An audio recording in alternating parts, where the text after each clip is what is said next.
Hello friends, ఇప్పుడు మనం వచ్చేసేసి పూరిలోని సెకండ్ డే లో పూరిలో ఉన్నాం అనమాట. నేను దేవాలయం బయటైతే ఉన్నాను. ఇక్కడ స్వామివారి పతిత పావనుడిగా మనకు దర్శనం ఇస్తారనమాట.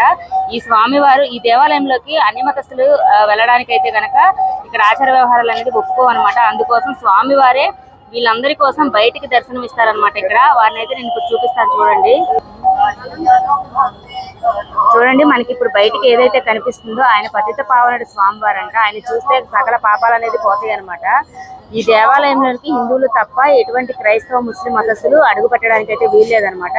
వారి కోసం బయట నుంచి దర్శనం చేసుకోవడానికి స్వామివారి పతిత పావనుడికి అయితే ఇక్కడ వెలిచారనమాట.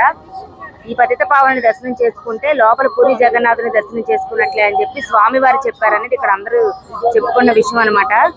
మీరు కూడా ఈ పతిత పావనుని అయితే దర్శనం చేసుకొని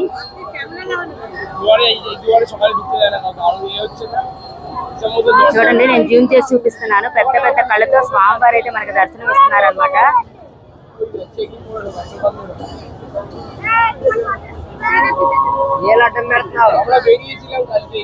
ఇది మార్నింగ్ టైం, మంచు అంతా కప్పబడేసి ఉంది. దేవాలయం మొత్తం కూడా మెయిన్ గోపురం అనేది కూడా ఇంకా మనకి కనిపించట్లేదు అనమాట, మంచులో ఉందన్నమాట. పూరి దేవాలయం అనేది నిజంగా ఒక అద్భుతం అనమాట. దీన్ని ఇంతకు ముందే చూసిన వాళ్ళు ఎవరైతే ఉన్నారో వాళ్ళు లైక్ చేసి కామెంట్ చేయండి.